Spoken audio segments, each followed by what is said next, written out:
hablar sobre uno de los barrios que es conocido por sus murales en las fachadas. ¿Sabes de cuál hablar? Claro, Angie, del barrio de Xanenetla.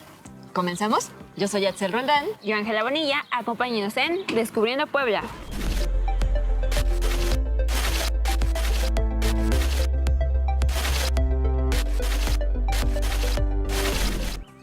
Xanenetla es uno de los barrios establecidos varias décadas después de la fundación de Puebla. Exacto, Angie, y según el doctor Francisco Vélez, tanto Xanenetla como Analco surgieron después de la década de 1560. Y Xanenetla está ubicado en las faldas de lo que fue el Cerro de Belén, ahora conocido como Cerro de Loreto y Guadalupe. El nombre Xanenetla proviene de la palabra Xalnenetl, que hace referencia a una gravilla ligera obtenida de una piedra arenisca de grano grueso, formada de arenas volcánicas aglutinadas, utilizada en la construcción y que abundaba en ese lugar. Con este material y el fino barro que se obtenía de la zona, los habitantes se iniciaron en la producción de ladrillos, actividad que le dio fama al barrio por la calidad de sus productos. Este barrio, junto con Xonaca, eran clasificados como arrabales que se incorporaron a la estructura de la ciudad. Según Emma García, después de la epidemia de Matlazáhuatl de 1737, los indígenas que habitaban en los barrios de San Martín y San Diego, ubicados en la falda del cerro, abandonaron sus viviendas y se asentaron en lo que después sería conocido como barrio de Xanenetla. Al parecer, el asentamiento fue denominado Las Praderas de Xalnene en 1751 y tiempo después se modificó a Xanenetla.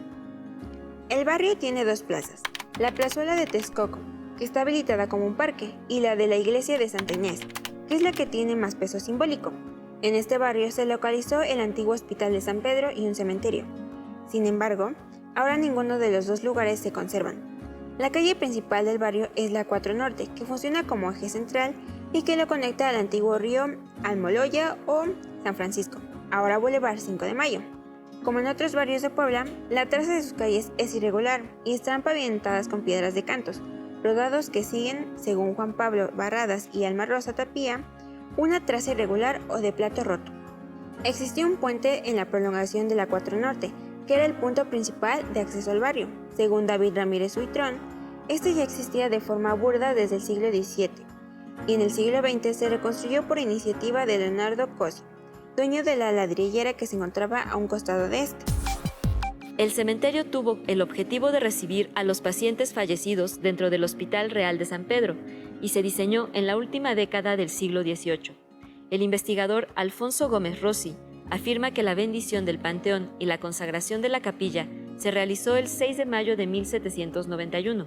El 12 de mayo de ese año, el obispo en turno, don Salvador de Bienpica y Sotomayor, mandó publicar un decreto en el que se aclaraba que los cadáveres que en adelante hubiera en dicho hospital, de cualquier clase, condición social, sexo y edad, sean conducidos a sepultarse en el nuevo santo cementerio construido para este fin en el territorio de Xanenetla, extramuros y a la parte nordeste de esta ciudad. Antes de la existencia de este cementerio, los pacientes fallecidos eran enterrados en el patio central y, al parecer, entre los muros del Hospital de San Pedro. Como es sabido, también se utilizaban los pisos de iglesias y capillas para este fin. No obstante, como comenta el doctor Miguel Angle Cuenya en el texto Los espacios de la muerte, con panteones, camposantos y cementerios en la ciudad de Puebla, de la colonia a la Revolución, para 1787, una real disposición expedida por Carlos III y sus ministros especifica que los muertos serían sepultados en panteones, alejados del centro de la ciudad. Así, el cementerio de Xanenetla seguía las indicaciones de la Real Disposición. Su nombre oficial fue Camposanto del Hospital de San Pedro y dejó de funcionar en 1880 al inaugurarse el Panteón Municipal. Otro lugar importante dentro del barrio es la plazuela de Texcoco, en el que se encontraba un fresno, por lo cual la calle 4 Norte también era conocida como la calle del Arbolito. La fuente ubicada al centro de la plazuela data del año 1781. Fue una gratificación del ayuntamiento a los vecinos del barrio por su ayuda para la construcción del cuartel de dragones o de San José. Erika Reyes cuenta que en la plazuela de Texcoco había un cuartel al que llevaban a bañar a los caballos. Además, de ese lugar se obtenía el agua que se usaba en los hogares del barrio. Se dice que al otro lado de la fuente hubo un ahuehuete que se cayó por los años y cuando se realizaban las pastorales propias de fechas decembrinas, en ese árbol se colocaba la estrella de Belén.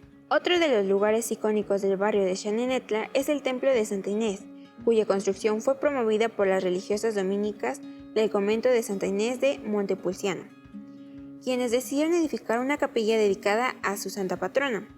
Este inmueble benefició a los locales que empezaron a tener la necesidad de un establecimiento religioso cercano para cubrir diferentes necesidades. El monasterio de las religiosas dominicas, consagradas a Santa Inés de Montepulciano, se fundó con el objetivo de admitir a jóvenes doncellas criollas o españolas. Después de su construcción, finalizada en 1621, el inmueble fue inspeccionado y validado para la vida en clausura. En 1626, las religiosas tomaron posesión de dicho inmueble y quedaron regidas por la orden dominica y la regla de calzadas. Para finales del siglo XVIII, alcanzaron a tener dentro del convento 60 monjas con su personal de servicio, en tanto que los trabajos de construcción del templo iniciaron en 1621 y terminaron en 1663.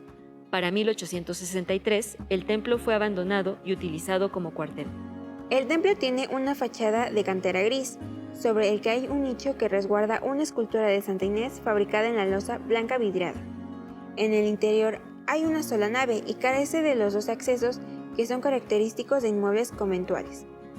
Se conservan las rejas originales del coro y las pinturas que cuentan con la vida de Santa Inés, una de ellas firmadas por Antonio Padilla. El interior del templo fue renovado en el siglo XIX con un estilo neoclásico.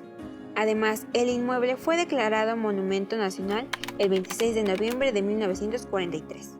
Un inmueble más que se encuentra en Xanenetla es el Estadio Olímpico Ignacio Zaragoza, que se construyó en 1952 y fue la casa del equipo de béisbol Los Pericos de Puebla. Después, en el año 1968, se le otorgó el título de Olímpico, puesto que fue sede de los polémicos Juegos Olímpicos de México de 1968. Ha sido también casa del equipo de fútbol Puebla FC, Lobos BUAP y el Club Ángeles de Puebla.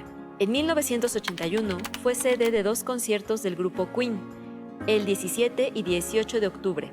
La ciudad se volvió un caos, puesto que recibió a miles de fans del grupo que buscaban asistir al magno evento. Se cuenta que eran más de 130,000 espectadores los que asistieron a cada fecha. Se dice que este fue el primer concierto masivo que se dio en Puebla. Hubo algunos disturbios en la que fuera la terminal de autobuses cercana al centro histórico, por lo que muchos jóvenes que habían llegado de otros estados fueron desalojados por la policía estatal. La segunda fecha se vivió con más calma y organización que la primera. Sin embargo, Queen no volvió a tocar en México. Gracias por acompañarnos una vez más a conocer la historia sobre el barrio de Xanenetla. Recuerden que pueden escribirnos a concitep.tv@gmail.com. Nos vemos la próxima semana para seguir Descubriendo Puebla.